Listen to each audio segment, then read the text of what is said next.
So let a few people get on here. I'm working on it's a 76 Ford, little short bed. It's a cool truck. It's a lot like my son Bowen's and almost exactly like my son Hayden's. And it's got a 390 it, and I'm installing an AC system in it. Aftermarket AC. I got the pump here. You see, I had to install the bracket, hoses, the condenser, and I'm getting ready to put the dryer. But this thing is actually really cool. Now, this is not the purpose of this video. I've got some information that I've got to share with you. At least I'm not going to share with you it all today, but I just got to give you a little hint of it. But just wanted to show you what I've been doing to make a living and also to keep my mind off of everything else that's happening.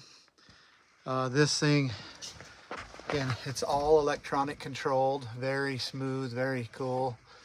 And of course I had to install all the controller and air box, put in a new glove box. Anyway, very fun job, very extensive job. This is a level 5, which is the level 5 installation, which is the highest you get as far as ability, mechanical ability. So it's been fun. I'm about finished with it. I'll finish here in a few hours, and then I'll charge it, and now my friend and customer can enjoy AC in his old truck, and of course the heater and all that too. So what I've been doing and what I wanted to report on, overall just give you a little bit of an update on what's happening. So as you know, St. Luke's got a $52 million judgment, and then they sued my wife and I, trying to reverse the sale of our home so that they can take it. And then also they're trying to take everything else from me. They've seized my assets, bank accounts, all of that. And it's all stemmed, all of it, because I spoke the truth about what the government, Idaho Department of Health and Welfare, CPS, Meridian Police Department, and others did in conjunction with St. Luke's. And I just called him out, and Diego called him out, who's the grandfather of baby Cyrus. And we ultimately put enough pressure on them with all the people's help. Could never do it by ourselves. Of course, it takes people. And because everybody united, we were able to get the baby back to his parents, who love and cared for him and always have and always will. This was never about abuse, neglect, malnutrition, nothing, none of that. And so those were lies, and terrible ones at that. However, I have been spending quite a bit of time going through the medical records. They're almost 3,000 pages. And then also going through the transcripts, it's actually audio, of the trial that they had where they determined that we owed them $52 million. And the point of this video is I want to be very clear that, and I'm going to present it very clear. But there are some things that are very clear. One is that this entire effort and lawsuit is being pushed by a certain group of people that we've been able to identify and that have easily been exposed, that my family and I have had trouble with in the past. So that's one. And I'm not going to disclose that at this time because I want to do it with evidence. I want to present to you and back up all that I say when I say it. Number two is that they're terrified of my family and I, and that just is so interesting to me. Not because of just you know me and it's hard to explain. I mean, I can't imagine, to be honest with you, why people would be terrified of my family and I, but they are. And it's also becoming very clear to why they're terrified. And the reason why, as they say in their own records, that when Mr. Bundy calls people to come, they come. And so that brings me to point number 3, or reason number 3. This entire thing is an effort to make people believe that I lied, so I lose credibility, so you, the people, will not come anymore when I call to help people. When somebody takes a child, or when somebody takes property, or when someone is abused and I call and bring attention to it and call people together, they do not want people to believe that I am telling the truth. They're trying to discredit me. And this is part of this effort so that you, the people, will not show up. Now that tells me something, that they're not really afraid of me or my family. What they're afraid of is you, the people. And they should be. Government should and must be afraid of the people.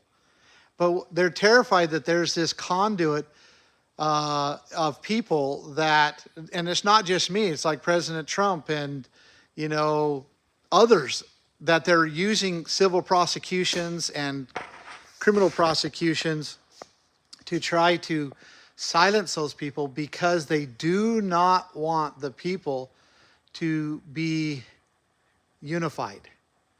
And they are terrified of that. And it's so evident, especially when I unwind this to the level of those that are pushing the buttons and trying to stop people from coming together when I, myself and others like me, make a call to action. And so that basically, I know I'm being pretty general, but I did want to give you an update. I wanted to let you know that I'm still producing, I'm still working. I'm still, in my time when I am not trying to act like I'm a lawyer going through all the legal stuff. I pretty much despise almost all lawyers. Now, there's a few out there that I don't, and so I leave that exception. So the last thing I want to do is be a lawyer, but I end up doing a lot of research and a lot of legal writing and so forth to try to just set this up. Now, I do believe, I honestly believe that the truth will prevail. And I know a lot of people said I should have participated in the trial and all of that, and I completely disagree, and I believe I see the hand of God in all of this. I mean, I'm certain of it. I've seen it before, and I remember when I was in prison, after we had won in Oregon, we were acquitted on all the charges in Oregon, and we were fighting in Nevada, and we were coming up for trial. At least we thought we were, because we'd been in prison over a year, right around a year, just a little over a year. We didn't end up to trial for another year. We were in there for 2 years and never convicted of even a misdemeanor. But I remember feeling as we were coming, approaching the time when things were starting to move a little bit. I remember feeling sorry for the prosecutor, for the government agents, for the FBI agents and so forth, but mostly for the prosecutors, because I could see what was going to happen to them. I could see that their lies were going to be exposed, and that their reputation was going to be discredited, and I could see that happening, and that's what happened. And so I see the very same things happening here.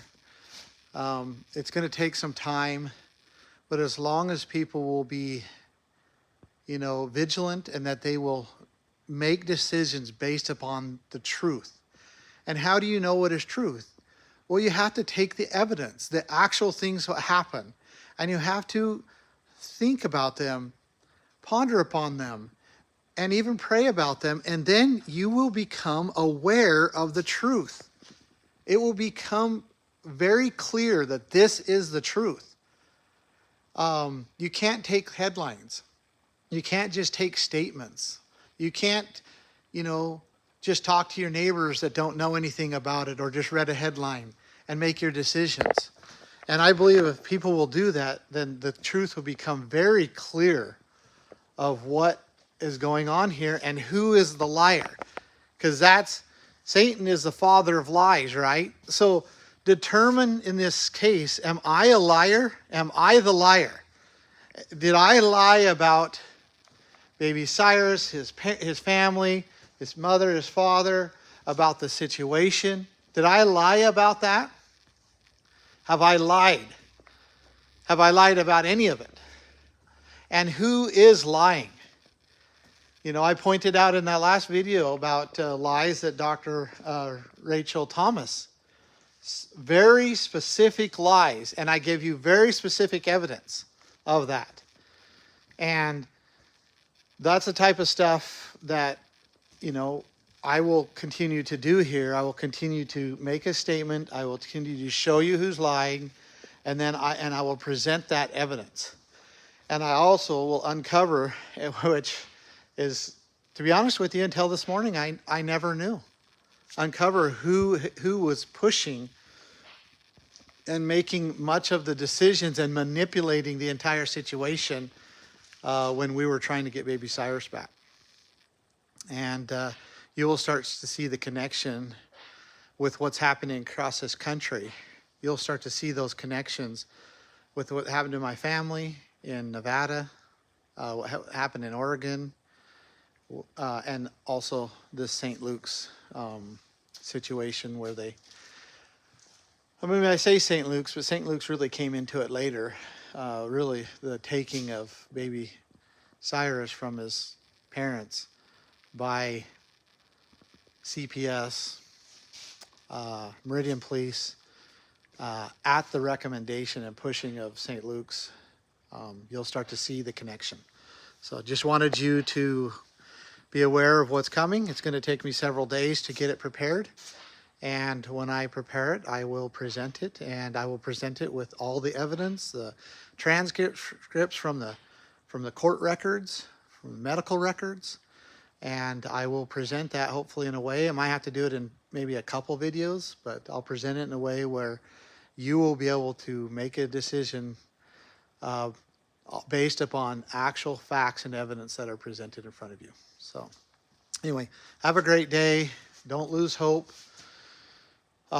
It's been a struggle, just they're being pretty rough on us right now, but I know this game, if we endure and if we stay faithful, that we will find the favor of the Lord and God will protect us and this will turn around. And because this is how we defend liberty and this is how we secure ourselves.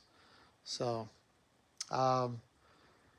thank you for watching, and I'll be back when I have this information together. Thank you.